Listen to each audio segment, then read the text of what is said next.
रोज एक IFA यानी iron की गोली रात को खाने के बाद जरूर दें, ताकि उनमें खून की कमी ना हो और नवजात का सही मानसिक और शारीरिक विकास होता रहे। हमने किया है ब्रांड, मिटाएंगे कुपोषण। ICDS निदेशालय, समाज कल्याण विभाग, सूचना एवं जनसंपर्क विभाग, बिहार सरकार द्वारा जनहित में जारी।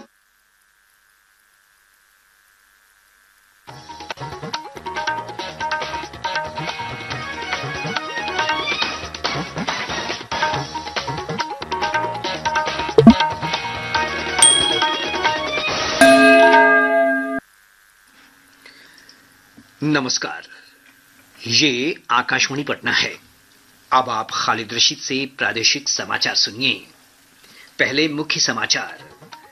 भाजपा की वरिष्ठ नेता और केंद्रीय मंत्री स्मृति ईरानी ने प्रधानमंत्री नरेंद्र मोदी पर लिखी पुस्तक Modi at 20 dreams meet delivery का लोकार्पण किया। कहा, आगामी लोकसभा चुनाव में केंद्र की सत्ता में आने का विपक्ष का मंसूबा पूरा नहीं होगा।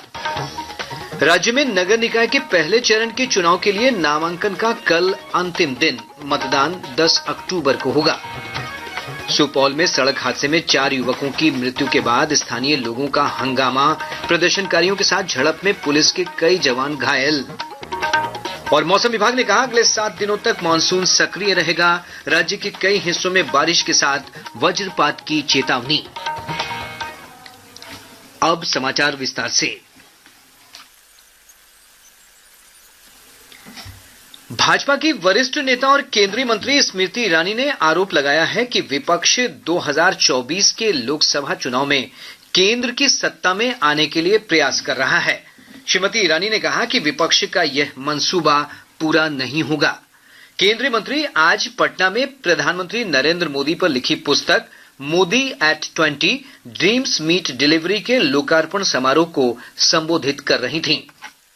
2024 में कैसे वो सत्ता हथियाएं, वो मात्र उनका लक्ष्य है। आज ऐसे महानुभावों से कहना चाहती हूँ जो खुद सहारे की तलाश में है कि प्रधानमंत्री बनने की रेस में शायद कई हो, लेकिन प्रधान सेवक बनने की लालसा मात्र एक व्यक्ति में है, और वो प्रधान सेवक एक बार फिर 2024 में परचम हिंदुस्तान का लहराएगा। श्रीमती ईरानी ने कहा कि नरेंद्र मोदी एक ऐसे कर्मयोगी हैं जो देश हित के सपने देखते हैं और उन्हें साकार करने की कोशिश में जुट जाते हैं। केंद्रीय मंत्री ने कहा कि श्री मोदी ने पार्टी कार्यकर्ताओं को देश को विश्व में सर्वोच्च स्थान दिलाने के मिशन पर लग जाने का मंत्र दिया है। और मिशन मात्र ये नहीं कि भारतीय जनता पार्टी राष्ट्र की सबसे यशस्वी राजनीतिक पार्टी बने, बल्कि मिशन ये कि भारत विश्व भर में न सिर्फ शक्ति की दृष्टि से, सामर्थ्य की दृष्टि से, संवेदनशीलता की दृष्टि से, क्षमता की दृष्टि से, साथ ही विवेक की दृष्टि से विश्व भर में उत्तम स्थान प्रदान करे, अपने आप को और अपने हर नागरिक को। समारोह को संबोधित करते हुए भाजपा के बिहार प्रभारी विनोद तावड़े ने कहा कि प्रधानमंत्री नरेंद्र मोदी ने देश के लोगों में स्वाभिमान का भाव जगाया है और भ्रष्टाचार मुक्त शासन दिया है। 2014 से इस बड़ी सरकार पर एक भ्रष्टाचार का आरोप नहीं। जो आरोप लगाया राफेल का वो भी गलत निकला कोर्ट में। और मुझे लगता है कि भ्रष्टाचार विरहित राजनीति ये इस देश की जनता चाहती है, ये उन्होंने बता दिया। और इसलिए मुझे लगता है कि देश के आम व्यक्ति के मन में एक स्वाभिमान पैदा किया। कभी पाकिस्तान हम पर हमला करता था, हम तुरंत वार्ता करते थे। वार्ता के दिन बंद हो गए, सर्जिकल स्ट्राइक चालू हुए। जिस भाषा में आप करोगे, हम किसी को टोकेंगे नहीं, अगर किसी ने टोका तो छोड़ेंगे नहीं, इस भाषा में उसको जवाब देना चाहूंगा। Modi at 20 dreams meet delivery नामक पुस्तक विभिन्न क्षेत्रों की नामचीन हस्तियों द्वारा प्रधानमंत्री नरेंद्र मोदी के राजनीतिक सफर और उनकी उपलब्धियों पर लिखे गए अध्यायों का संकलन है। प्रधानमंत्री नरेंद्र मोदी ने कहा है कि देश में माल परिवहन और आपूर्ति लागत 10% से कम करना आवश्यक है। नई दिल्ली में कल राष्ट्रीय माल परिवहन और आपूर्ति नीति जारी करते हुए श्री मोदी ने कहा कि भारत को विकसित राष्ट्र बनाने की दिशा में यह महत्वपूर्ण है। उन्होंने कहा कि भारतमाला और सागरमाला जैसी विभिन्न सड़क परियोजनाओं से संपर्क सुविधा में सुधार होगा। लॉजिस्टिक कनेक्टिविटी को सुधारने के लिए, सिस्टमेटिक इंफ्रास्ट्रक्चर डेवलपमेंट के लिए हमने सागरमाला, भारतमाला जैसी योजनाएं शुरू की। डेडिकेटेड फ्रेट कॉरिडोर, उस काम में अभूतपूर्व तेजी लाने का हमने प्रयास किया है। आज भारतीय पोर्ट्स की टोटल कैपेसिटी में काफी वृद्धि हुई है। कंटेनर वेसल का औसत टर्न अराउंड 44 घंटे से घट करके 26 घंटे पर आया गया है। प्रधानमंत्री ने कहा कि unified logistics interface platform ULIP परिवहन क्षेत्र से संबंधित सभी डिजिटल सेवाओं को एक पोर्टल पर लाएगा। Ease of logistic services, e logs नाम से भी एक डिजिटल प्लेटफॉर्म भी शुरू हुआ है। इस पोर्टल के माध्यम से इंडस्ट्री एसोसिएशंस ऐसे किसी भी मामले को जिससे उनके ऑपरेशंस और परफॉर्मेंस में समस्या आ रही है, उसे सीधे सरकारी एजेंसी के साथ उठा सकती हैं। यानी बहुत ही ट्रांसपेरेंट वे में विदाउट एनी हर्डल सरकार के दरवाजे तक खत आपको पहुंचाने की व्यवस्था बन गई है। राज्य में नगर निकाय के पहले चरण के चुनाव के लिए नामांकन का कल अंतिम दिन है। कल नामांकन समाप्त होने के बाद 22 से 24 सितंबर तक प्रत्याशी नाम वापस ले सकते हैं। पहले चरण में 37 जिलों के 156 नगर निकाय क्षेत्रों में चुनाव कराया जाएगा। इस चरण में मतदान 10 अक्टूबर को होगा, मतों की गिनती 12 अक्टूबर को होगी। वहीं दूसरे चरण का चुनाव 20 अक्टूबर को कराया जाएगा, जिसके लिए नामांकन की प्रक्रिया 16 अक्टूबर को शुरू हुई, जो 24 अक्टूबर तक चलेगी। रक्तदान अमृत महोत्सव के तहत 1,07,000 से अधिक लोगों ने स्वेच्छा से रक्तदान किया। प्रधानमंत्री नरेंद्र मोदी के 72वें जन्मदिन के अवसर पर केंद्रीय स्वास्थ्य मंत्री डॉक्टर मनसुख मांडविया ने कल 15 दिवसीय देशव्यापी स्वैच्छिक रक्तदान अभियान की शुरुआत की थी। ई रक्त कोष पोर्टल पर पंजीकृत 2,14,000 से अधिक रक्तदाताओं के साथ इस अभियान के लिए अब तक 6,000 से अधिक शिविरों का पंजीकरण किया जा चुका है। श्री मांडविया ने कहा कि 87,137 लोगों ने स्वेच्छा से रक्तदान कर पहले ही दिन नया विश्व रिकॉर्ड बनाया। इधर आज जहानाबाद में जिला भाजपा इकाई ने रक्तदान शिविर का आयोजन किया है। शिविर का उद्घाटन बिहार विधान परिषद के पूर्व सभापति अवधेश नारायण सिंह ने किया। भाजपा के प्रदेश अध्यक्ष डॉक्टर संजय जायसवाल के नेतृत्व में पार्टी नेताओं और कार्यकर्ताओं ने आज प्रधानमंत्री नरेंद्र मोदी को 11,000 पोस्ट कार्ड भेजे हैं। शुभकामनाओं वाले ये पोस्ट कार्ड प्रधानमंत्री के जन्मदिन पर इकट्ठा किए गए हैं। श्री जायसवाल ने इसकी जानकारी देते हुए कहा कि प्रधानमंत्री नरेंद्र मोदी के नेतृत्व में कई लोक कल्याणकारी योजनाएं चलाई जा रही हैं, जिसका लाभ लोगों तक पहुंचा है और लोग प्रधानमंत्री को धन्यवाद ज्ञापित कर रहे हैं। उन्होंने कहा कि इस मुहिम के तहत बिहार से 11 लाख पोस्ट कार्ड प्रधानमंत्री को भेजे जाएंगे। शेष खबरें एक अंतराल के बाद। आयुष्मान भारत देश के किसी भी हिस्से के मरीज को देश के किसी भी कोने में लाभ सुनिश्चित करती है, और जो पहले असंभव। चला चला से हट का भैया, लाचार नहीं बहना और भैया, हर कोने में पहुंच रहा है सेहत का वरदान।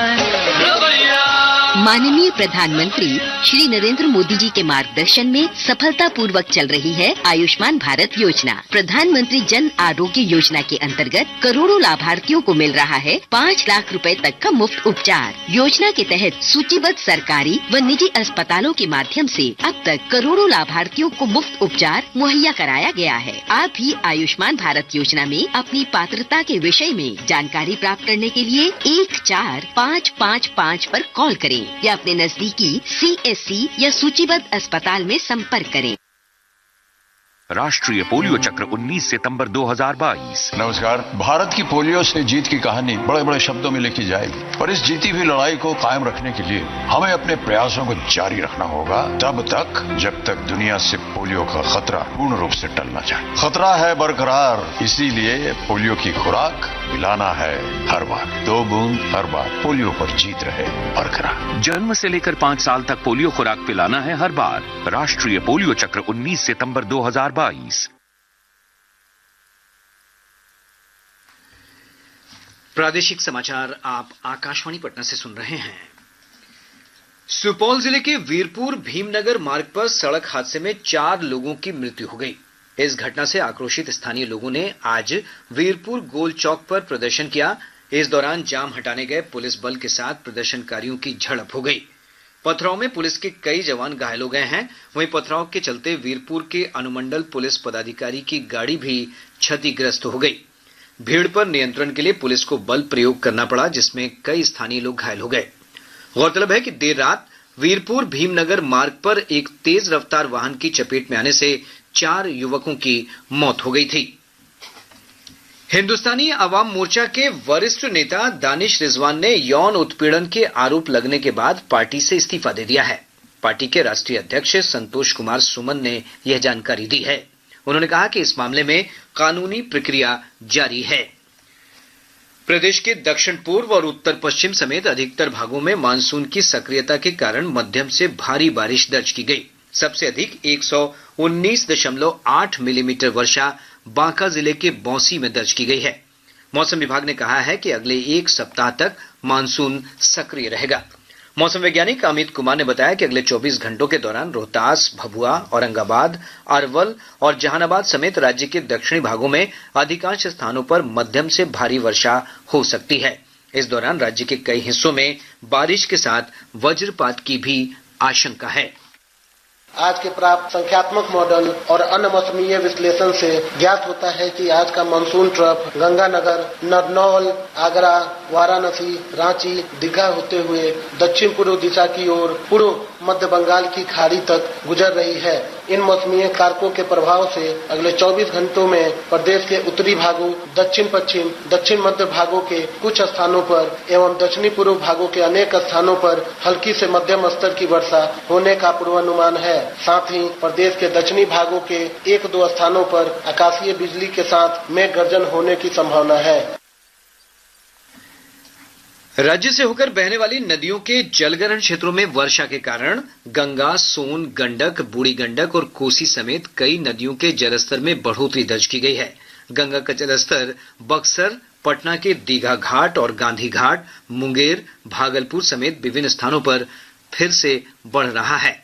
गंडक नदी का जलस्तर गोपालगंज के डुमरिया घाट में खतरे के निशान से 21 सेंटीमीटर ऊपर दर्ज किया गया। बागमती नदी का जलस्तर रुन्नीसैदपुर और बेनीबाद में खतरे के निशान को पार कर गया है। वहीं कोसी नदी का जलस्तर खगड़िया के बलतारा में खतरे के निशान से 30 सेंटीमीटर ऊपर है। आकाशवाणी पटना में श्रोता अनुसंधान इकाई ARU की उप निदेशक विमला रजनी तिर्की का निधन हो गया। वे 54 वर्ष की थीं और लंबे समय से कैंसर से पीड़ित थीं। उन्होंने कल रात छत्तीसगढ़ के जशपुर में एक अस्पताल में अंतिम सांस ली। विमला रजनी तिर्की मूल रूप से छत्तीसगढ़ की रहने वाली थीं। वर्ष 2000 में वे ARU से जुड़ी थीं। आकाशवाणी पटना के उप महानिदेशक वेद प्रकाश, ARU में उनके सहयोगी DM चौधरी और केंद्र के सभी कर्मियों और अधिकारियों ने उनके निधन पर गहरा शोक व्यक्त किया है और दिवंगत आत्मा की शांति के लिए ईश्वर से प्रार्थना की है।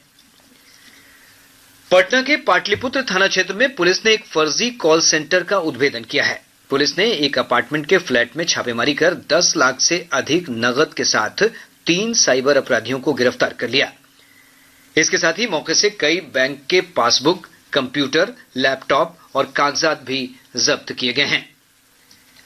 प्रदेश में अब तक 15 करोड़ 42 लाख 43 हजार से अधिक कोविड रोधी टीके लगाए जा चुके हैं। इनमें से 6 करोड़ 70 लाख 38 हजार से अधिक लोगों को टीके की दोनों डोज दी जा चुकी है। वहीं अब तक लगभग 1 करोड़ 39 लाख 69 हजार लोगों को बूस्टर डोज भी लगाई जा चुकी है।